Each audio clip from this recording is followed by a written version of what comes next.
las autoridades mandan a más de 400 elementos policíacos para terminar deteniendo a 29 personas que simplemente querían defender el lugar, o sea, no estaban pero además cometiendo... también algunas que iban por la calle, ¿eh? Esto es Urbanidades, un proyecto de la Fundación Recreando Ciudades que surge a partir de nuestra curiosidad por explorar qué pasa en las ciudades, en los espacios públicos y en los entornos urbanos en general, y quiénes forman parte de todo ello. Urbanidad es desarrollar ciudades de manera inteligente. Urbanidad es mi barrio. Urbanidad es no tirar basura. Urbanidad es el arte callejero. Urbanidad es mi parque.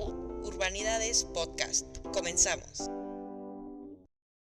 Hola a todos, yo soy Frida Telles y estamos ya en el tercer episodio del podcast Urbanidades. El día de hoy vamos a abrir nuestra sección de entrevistas para darle la bienvenida, para que nos cuente un poco más sobre esto del Casino de la Selva y el conflicto que giró en torno a este espacio, a una persona que ha sido activista desde hace mucho tiempo, quien para mí es un honor tenerla el día de hoy aquí para este episodio. Y bueno, desde mucho tiempo ha sido comunicadora feminista.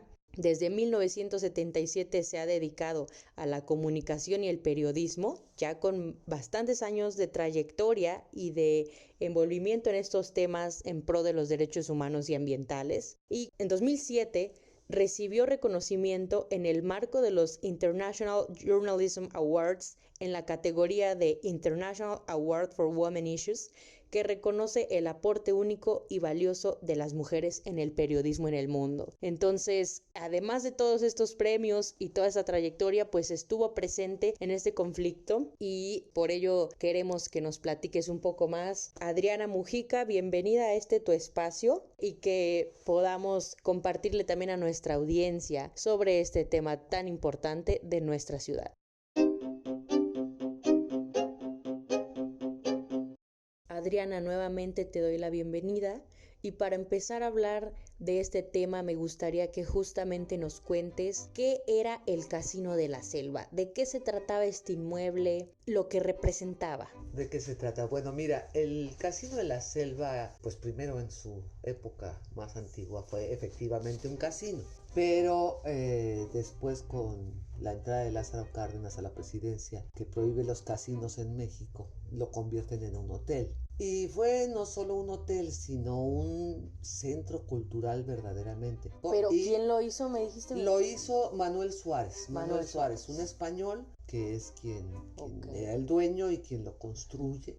Entonces este español refugiado acá y demás empieza a construir, quien lo empieza a desarrollar, pero que llama a arquitectos además famosos para que hagan ciertas partes y una serie de cuestiones. Tenía todo un asunto de interés cultural. Entonces por eso es que el casino se convierte en mucho más allá que un hotel. Digamos que tenía la parte del hotel con los cuartos y con las albercas, una alberca semiolímpica, un boliche, un cinito, este tipo de cuestiones. Completo, muy ¿verdad? completo, unos jardines preciosos. A mí me tocó de niña venir a hospedarme ahí al casino. Yo no vivía acá, en Cuernavaca, pero tenía la otra parte. Y entonces, construcciones que le pide arquitectos famosos, los murales que pide que pinten en algunos de los salones.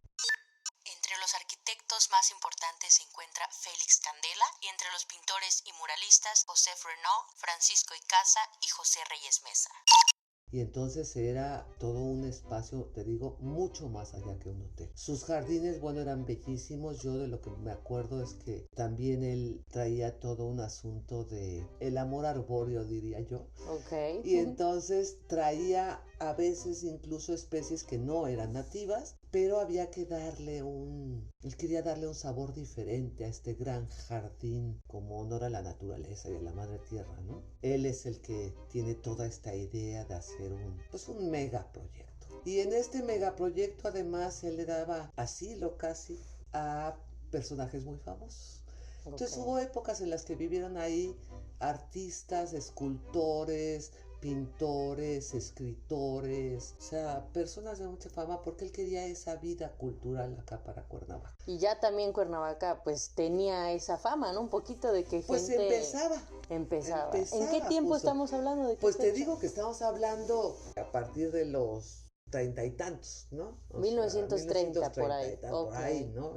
Que empieza todo este asunto con Manuel Suárez. Entonces él, te digo, bueno, pues hacía estas tertulias entre artistas y de todas las disciplinas. Por ahí leía yo una anécdota de que un día se le ocurrió una idea muy bonita de un concierto de piano en la alberca, y entonces pusieron una tarima con un piano de cola en la alberca para que ahí estuviera, y se hundió el piano de cola en la alberca, ¿no? Pero eran este tipo de cosas que él quería dar una vida cultural, claro, más allá del asunto negocio-hotel. Se habla también ahí de que dio hospedaje a otras personas por cuestiones de cobertura política, de protección. O sea, un hombre interesantísimo. Sí. Don Manuel Suárez, un hombre verdaderamente muy interesante. Entonces el casino era muchísimo más que un hotel.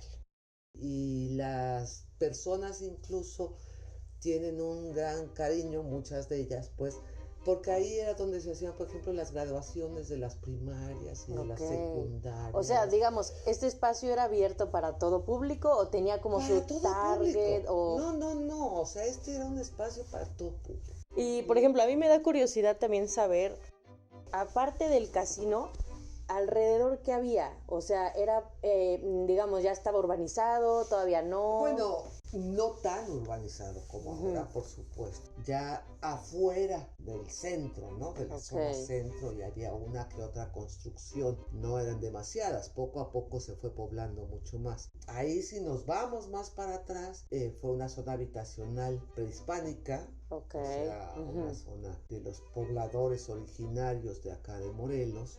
La Gualupita le dicen ahora, ¿no? La zona de la Gualupita. Que tiene que ver con estas personas que habitaban Teopanzolco, que está pues no a demasiada distancia, ¿no? Esa era la zona ceremonial, pero la zona habitacional estaba justo ahí. De hecho, cuando empiezan a destruirlo para construir dice un amigo cineasta, estas 2 megacajas de zapatos, se encontraron vestigios arqueológicos, ¿no? Se encontraron vestigios arqueológicos ahí, te digo, porque era zona habitacional, ¿no? O sea, si nos vamos así como a muchos más años atrás. Al empezar la demolición y encontrarse con estos restos prehispánicos, se mandó traer al Instituto Nacional de Antropología e Historia, el INAH, y al Instituto Nacional de Bellas Artes, INBA, para revisar los murales y demás valores artísticos del inmueble junto con las piezas prehispánicas. Ambos institutos emitieron estudios para lograr pausar el trabajo de construcción por un tiempo, pero tristemente este se reanudó poco después. Cuando empieza la construcción, pues era bastante ¿Y en algún momento perteneció cierta parte del terreno o algo de la redonda al Parque Melchor? ¿O eran desconectados totalmente? Eran desconectados. Dos cosas, ok. Sí, estaban desconectados esos dos.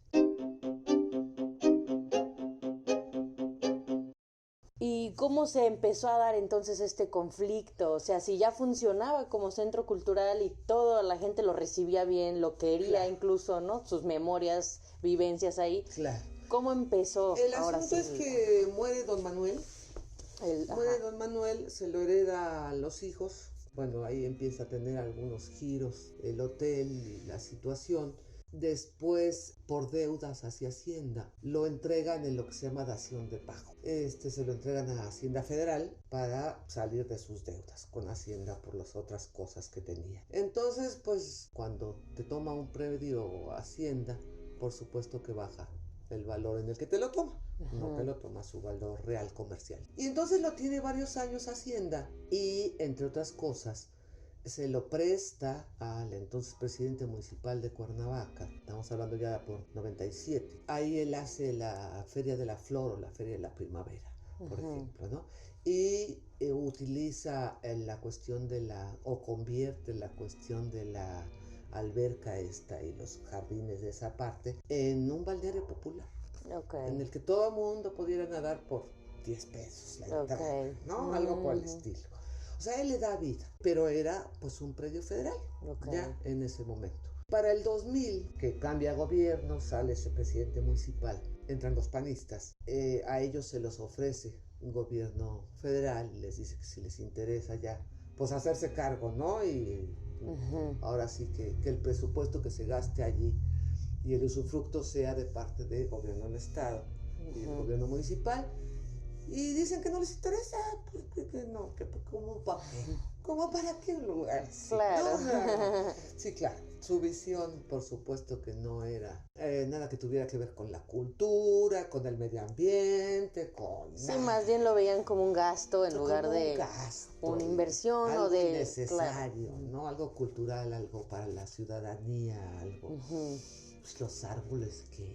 ¿No? Exacto, ¿no? Como para qué, ¿no? Sí. Y es cuando se da la venta hacia la empresa Costco, que él la compra el predio a 3 pesos y 20 centavos, ¿no? O sea, realmente se lo regala ante pues la negativa de hacerse cargo y pues a Hacienda Federal pues que le interesa recuperar ingresos, ¿no? Claro. Entonces ahí viene esa desgracia.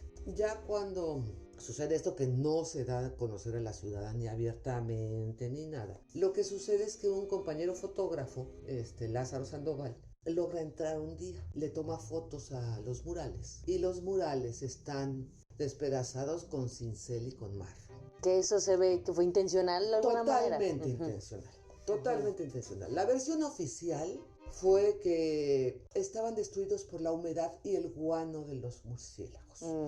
El guano de los murciélagos nunca te va a dejar rayitas hundidas que te deja un cincel, Claro. ¿no? O sea, ni la humedad tampoco. Sí, no, otro O sea, tipo de deterioro.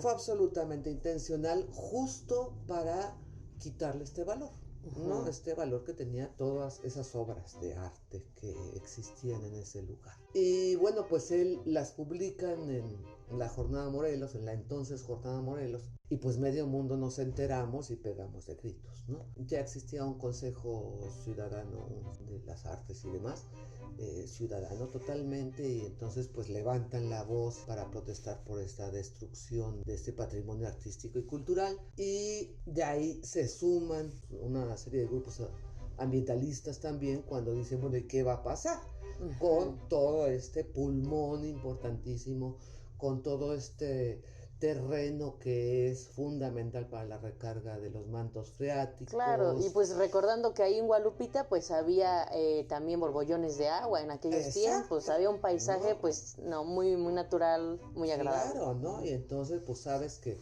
la recarga de los mantos freáticos, la oxigenación para toda la zona de Cuernavaca, y con los aumentos de la contaminación cada día peor. Entonces, bueno, pues se hace todo un movimiento social y así se forma el Frente Pro Defensa del Casino de la Selva.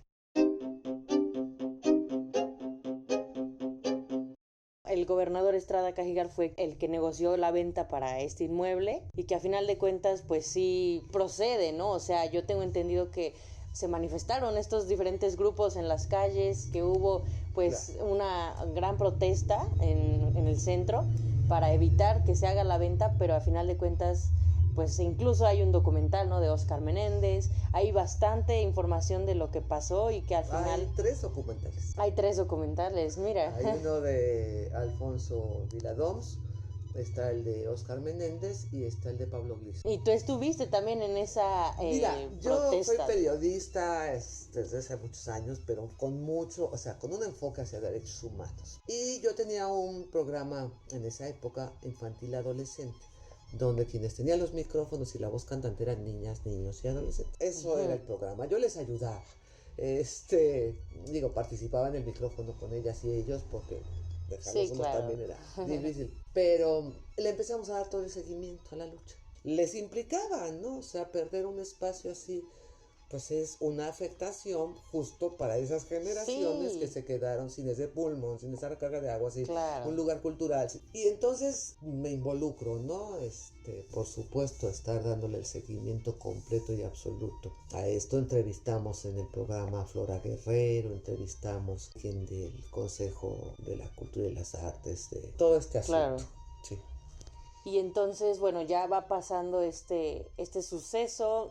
Al parecer también hubo ahí presencia de policías, que golpes. Más de una vez. O sea, hubo plantones Una de las veces, por ejemplo, los guardias de la empresa salieron con perros a amenazar a la gente que estaba ahí en la noche madrugada, y por más que ellos hablaron a la policía por supuesto que no acudió. Claro. Porque estaban de parte de la empresa, los gobiernos municipal y estatal, ¿no?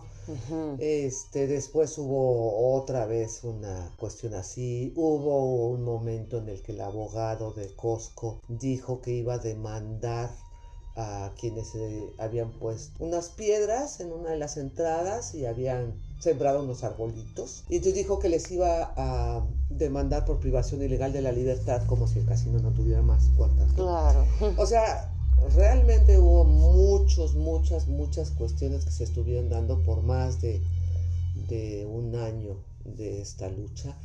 Y culminan, sí, en una represión terrible en la que las autoridades mandan a más de 400 elementos policíacos para terminar deteniendo a 29 personas que simplemente querían defender el lugar, o sea, no estaban pero además cometiendo... también algunas que iban por la calle, ¿eh? Ok, o sea, ya. O sea, no solo a quien defendía, Sí. a eso iba yo, ¿no? O sea, detienen a 29 personas, más de 400 elementos policíacos, de una manera brutal, o sea, golpes, Sí, jaloneos, muy gritos, una violencia terrible y espantosa. Nos meten a la procuraduría escondidas en un área donde no debería de estar una persona detenida. Ahí hay violencia psicológica, muchas amenazas, cosas, ¿no? amenazas, todo. Salen de ahí creo que 3.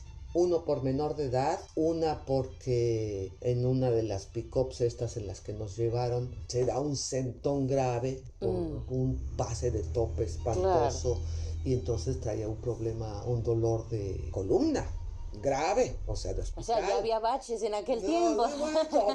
Todo. No, iban a velocidad así como de verdad, Sí, enloquecida. O sea, uno de los policías se dio también un iba golpe. a decir el hocicazo. No, o sea, sí, no, o sea, Sí. porque de verdad iban manejando de una manera terrible, ¿no? Bueno, 3 días en la Procu, porque son los que legalmente te pueden tener allí. Nos acusan de delitos que no se había escuchado desde el 68. Y bueno, nos mandan al Cerezo de Atlacholoaya, al resto. 3 días más salimos bajo fianza, ¿no? Y 2 años de proceso penal para que 2 años después se demostrara que no había ningún delito.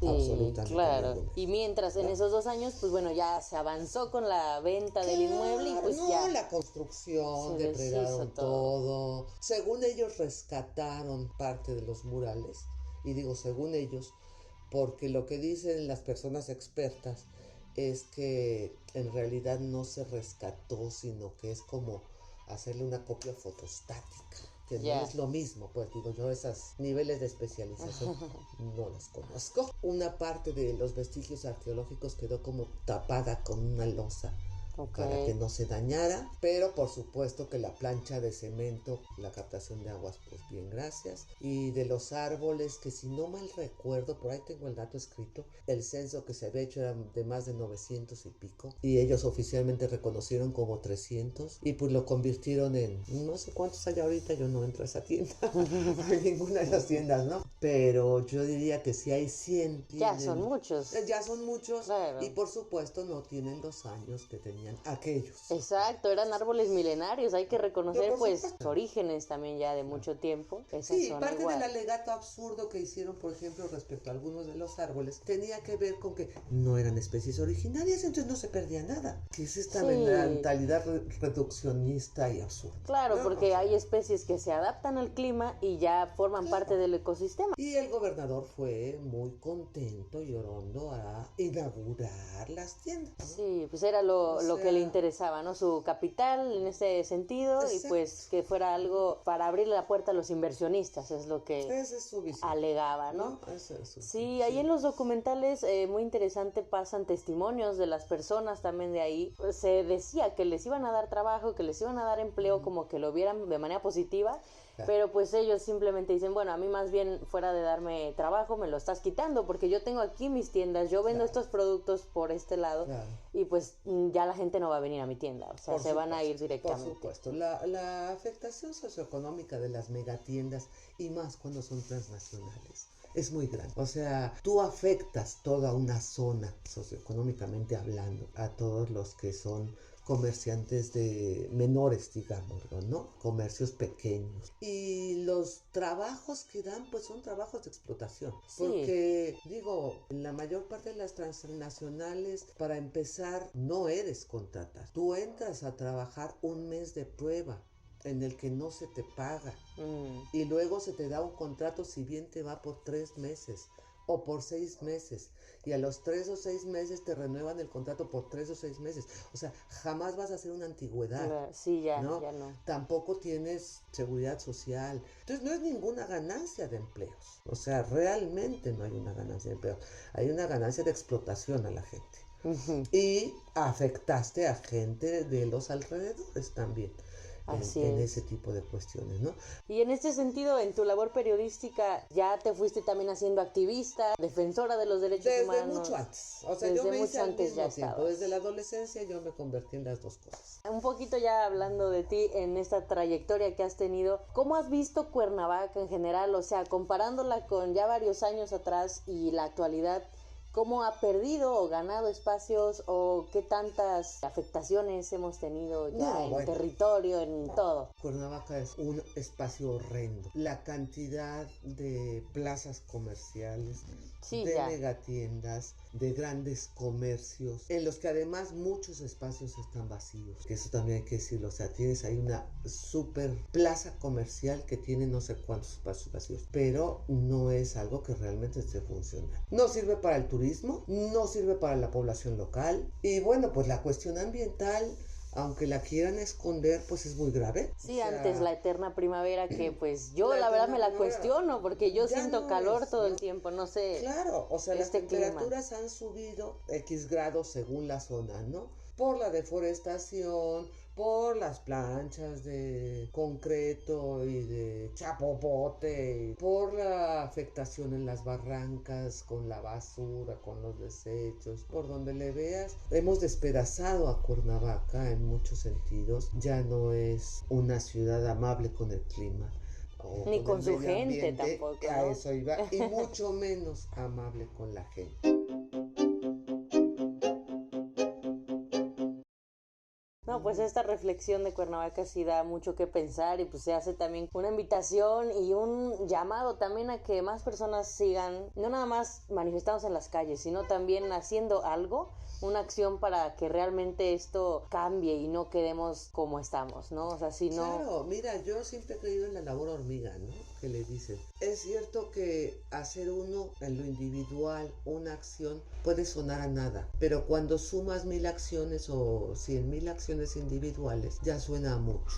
Podemos hacer desde lo individual y hacer, por supuesto, siempre el llamado a lo colectivo y a lo comunitario. O sea, hacer esta conciencia de que somos comunidad y de que lo que yo aviente aquí en la esquina le va a afectar a alguien más. También. Y se me va a rebotar porque la tierra es redonda. Tenemos que seguir luchando por este tipo de cosas en el asunto ambiental y tenemos que poner de nuestra parte y tenemos que exigir la ciudad que merecemos y la que queremos. Así o sea, es. Con una vida cultural en la que el teatro que nos traigan no sea este teatro ridículo y comercial y absurdo. O sea, así es. Tenemos que luchar por esta ciudad en la que vivimos, en la que viven nuestras hijas y nuestros hijos, la que vamos a dejar exactamente a nuestras nietas y nietos. Digo, claro, cuando viene mi nieta que vive en el Estado de México, claro que fue bonita Cuernavaca, pero ¿a cuántos parques la puedo llevar?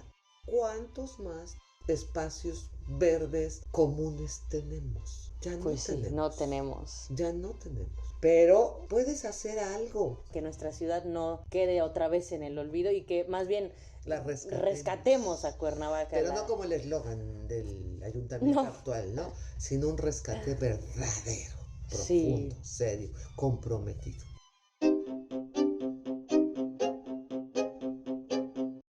Esto fue todo por hoy. Gracias por acompañarnos y no te pierdas el siguiente episodio donde visitaremos la Barranca de Amanalco, también conocida como Paseo Ribereño Alfonso Sandoval Camuñas. ¿Sabes dónde está? ¿Lo has visitado? ¿Has escuchado hablar de él?